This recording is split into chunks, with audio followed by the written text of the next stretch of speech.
viladetidir. Onun dünyaya göz açan günüdür. Ne bilerdi anası, dünyaya göz açan balam bir gün şehadet şerbetini içecek. Ne bilerdi, ne bilerdi. Ananın arzuları cidden oğlu bilmelidir.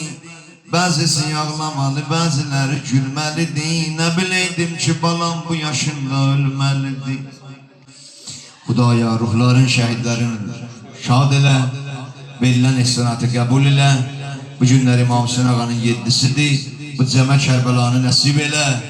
Şəhidlərimizin ruhun bizdən, bizi də şəhidlərimizin ruhundan razı elə. Ey Qəffar, Əl-Fatih.